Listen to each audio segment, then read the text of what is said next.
Hi everybody, thank you for joining me. We have a new moon happening on the 29th of December 2016.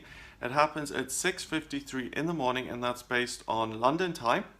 And this new moon is really the worker new moon. It's really about getting focused, pulling yourself together, pulling things together, and really kind of taking stock and saying, okay, we're at the very end of 1 year here. We're looking at another year. What am I going to work on? What am I going to look at transforming? So it's very, very practical. It's very, very grounded, and it's very fitting in terms of what's happening in terms of the actual calendar. So the new moon in itself is when the sun and the moon come together. The moon appears as totally black, and it's recharging itself. It's getting ready for the next 30-day cycle. And it pulls extra energy in to give it the energy to get through that cycle. And in this case, it's in Capricorn, so it's pulling in this energy of, the mountain goat. It's an earth sign, it's very practical, it's ambitious, it wants to get to the top of the mountain, and it really just wants to work hard. It doesn't want to lift to be transported to the top of the mountain. It doesn't expect a free ride. It wants to work, it wants to get busy and practical and use its skills to get to where it wants to go. So it's very much a sign that's independent. It's an energy that's very black and white. If I make an effort, I will get an outcome. It's very, very, very practical and very grounded. So that's what's happening. This energy is being pulled in. So you will feel that being pulled into yourself. The moon affects you, the way you feel. The sun is your identity. So there is an overall view of the world as this is a practical place where if I make a contribution, if I take actions, I will get a certain outcome. It's at 7 degrees, which is about mind and creativity. So that's where all of this is going to take place. In your mind, in your thinking, you're really going to think about things in a very down-to-earth way, and you're going to say, okay, this is my life. Whether it's a complete shambles or whether it's total bliss, you're going to be practical enough to actually see it for what it is and face reality and say, okay, what am I going to do with it? And what can I visualize, and what can I see improving, and what can I see happening, and what can I do to make those things happen? So you're taking responsibility for your own life, which is wonderful. So the new moon happens at 7 degrees, but it's not alone in the sky. We've got Mercury sitting on top of it in retrograde, and we've also got Pluto sitting on top of it on the other side. So the moon is at 7 degrees in Capricorn. Mercury is at 6 degrees in Capricorn in retrograde. So Mercury in retrograde is not a bad thing here during this new moon, because Mercury is the communication planet. It's the way you think. And in Capricorn, in retrograde, it forces you to look at things completely differently. It's like when you live in your house and you go to work every day, you become stuck in your little bubble. But when you go away for a week on holiday and you come back from the airport and you see your house, it's like, oh my God, is this where I live? You start to see it again for what it really is. And that's what Mercury does here. It allows you a fresh perspective, a new pair of eyes, looking at what you want to do with your life in 2017 and really seeing it almost as if for the first time. So you may feel a sense of disconnect, a sense of being kind of depersonalized from your own life. And rather than, sometimes people say, oh, I have all these successes, but I can't really feel them. I can't connect with them. And there's that kind of energy floating around during this new moon. It's not bad. It may feel a little bit uncomfortable or unusual, but try and embrace it, because when you look at your life in this impersonal way, it gives you new ideas. Sometimes we need an outside objective opinion, and you bring that opinion to your own life. Now, Pluto is the planet that rules Scorpio. It's the planet of death and rebirth, transformation, the phoenix rising from the ashes again. That's at 16 degrees, 1 and 6 is 7. So do you see a pattern here? So by getting creative and letting your mind kind of run away with you and give you the vision for the future, you're creating opportunities for yourself in your real life that you can implement. Pluto is about working differently, having extra energy, new life when it comes to your work, being more creative, more inspired, looking at what can be done, being open to things that may have seemed impossible and saying, well, it was difficult in the past, but maybe if I try again, I can really create something fabulous here. And all of those 4 energies sit there in Capricorn saying, work, get busy, get practical, you can do it. And also the great thing about Capricorn is that it's often very it often carries with it a sense of well-being. Capricorns, if they have like aches and pains in their physical body, they often are very stoic about that, and they keep it to themselves, and they just get on with it, and they say, well, not everything's perfect, but I've just got to move forward. And with that kind of attitude, things can often seem less difficult because you don't give them so much importance. So it's very likely that you feel good, energized, and able to take the actions that you want to take and to move ahead with your plans. So really dream big. That's the one thing that you can consciously add to this, because Capricorn is not a visionary. Capricorn sees the top of the mountain, so it can look ahead and it can look to the future, but it doesn't see Shangri-La beyond the peaks of the mountains, okay? It sees its goal, and the fantastic and the unmanifest and the sensational and miraculous isn't very relevant to Capricorn. So you can add that, and you can say, well, my goal is actually to find Shambhala or Shangri-La and to get to the hidden place of paradise, and then use the Capricorn energy to work on that and to make progress and to move ahead with a goal of your choosing.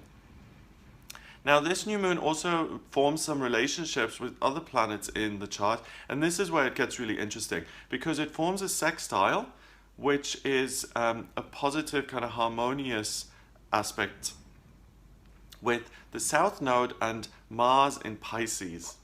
And what this does is it's like it gives you a sense of, okay, I'm working here in the present, I'm moving forward, but at the same time I'm hearing the echoes of the past. I'm hearing the frustration when my dreams did not work out in the past.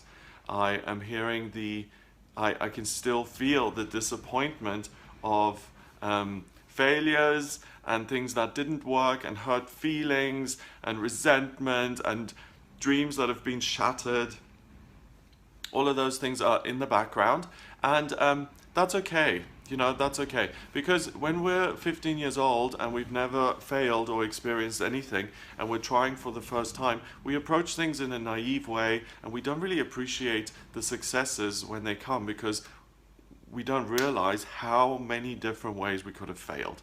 That's part of growing up, that you have negative experiences, and then when future opportunities arise, you remember those experiences and you realize everything that could go wrong, okay? So don't let that inform you in the sense that, okay, if I try again, I'm definitely going to fail. That's not true, because you don't know the outcome yet. But what it does is it makes you more clear on what you're doing, and it informs you.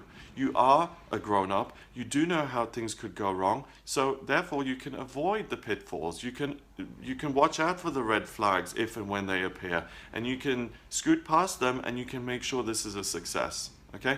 And I think a lot of people get confused with that. You know, our experiences in life aren't meant to haunt us forever. They're meant to inform us and teach us so we don't do them again in future. And that's where guilt and low self-esteem really twist these kind of experiences and turn them into something else that's not helpful. It's meant to be helpful. So take those echoes of the past, learn from them, use them to inform your actions in the here and now.